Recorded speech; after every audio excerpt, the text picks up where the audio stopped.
Hi hello welcome to mantra 5.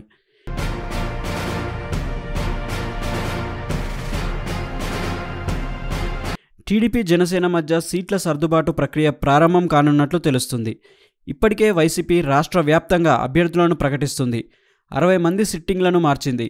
మరో 20 మందిని మార్చనున్నట్లు తెలుస్తుంది.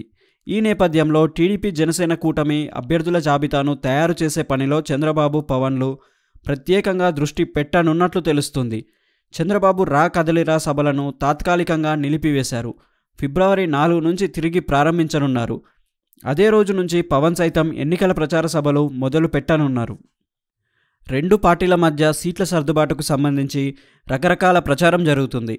ఇటీవల రా కదలిరా సభలో ఇద్దరు అభ్యర్థుల విషయంలో చంద్రబాబు స్పష్టత ఇచ్చారు. దీనిపై పవన్ స్పందిస్తూ తాను సైతం 2 నియోజకవర్గాల్లో జనసేన పోటీ చేస్తుందని ప్రకటన చేశారు. దీంతో పొత్తుపై ప్రతికూల వార్తలు వచ్చాయి. మరోవైపు వైసీపీ అభ్యర్థులను ప్రకటిస్తూ దూకుడు మీద ఉంది. దీనికి చెక్ చెప్తూ ఇద్దరు అధినేతలు రంగంలోకి దిగినట్లు తెలుస్తుంది. వీలైనంత త్వరగా సీట్ల సర్దుబాటు విషయంలో స్పష్టత ఇవ్వాలని నిర్ణయించుకున్నట్లు సమాచారం. ఎట్టి పరిస్థితుల్లో ఎన్నికల షెడ్యూల్ విడుదల నాటికి ఉమ్మడి అభ్యర్థుల ప్రకటన చేయాలని నిర్ణయించుకున్నట్లు తెలుస్తుంది. చంద్రబాబు నాయుడు గత నెల రోజులుగా రా కదిలిరా పేరిట రాష్ట్ర వ్యాప్తంగా సభలు నిర్వహిస్తున్నారు.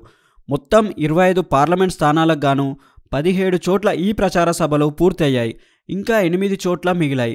సీట్ల సర్దుబాటు కోసం పవన్తో చర్చలు జరపనున్న నేపథ్యంలో ఈ సభలకు తాత్కాలికంగా వాయిదా వేశారు. వచ్చే నెల 4 నుంచి మిగిలిన చోట్ల సభలు నిర్వహించనున్నారు. సీట్ల సర్దుబాటుతో పాటు ఉమ్మడి మేనిఫెస్టో రూపకల్పనపై చంద్రబాబు పవన్ తుది కసరత్తు చేయనున్నారు. రేపటి నుంచి 4 రోజుల పాటు అదే పనిగా చర్చలు జరపనున్నట్లు తెలుస్తుంది. ఈ సీట్ల సర్దుబాటు ఒక కొలిక్కి వచ్చిన తర్వాతే పవన్ తుదిపరి కార్యాచరణపై దృష్టి పెట్టనున్నారు. ఫిబ్రవరి 4 నుంచి రాష్ట్ర వ్యాప్తంగా ఎన్నికల ప్రచార సభలు నిర్వహించనున్నారు. అనకాపల్లి నుంచి యాత్రలు మొదలు పెట్టనున్నారు. ప్రధానంగా కొన్ని జిల్లాలపై మాత్రమే పవన్ ఫోకస్ పెట్టే అవకాశాలు స్పష్టంగా కనిపిస్తున్నాయి. ఆ నియోజకవర్గాల్లో వారాహి యాత్రతో పాటు అవసరం అనుకుంటే పాదయాత్రలు సైతం చేయనున్నారు. అయితే అంతకు ముందే సీట్ల సర్దుబాటు విషయమై చంద్రబాబు వద్ద పవన్ స్పష్టత తీసుకోనున్నారు. మొత్తానికైతే టీడీపీ జనసేన సీట్ల సర్దుబాటు విషయంలో వచ్చే నెల 4 నాటికి ఒక క్లారిటీ రానుంది. మరిన్ని ఇంట్రెస్టింగ్ అప్డేట్స్ కోసం మా ఛానల్ని లైక్ చేయండి, షేర్ చేయండి మరియు సబ్స్క్రైబ్ చేయండి. Thanks for watching.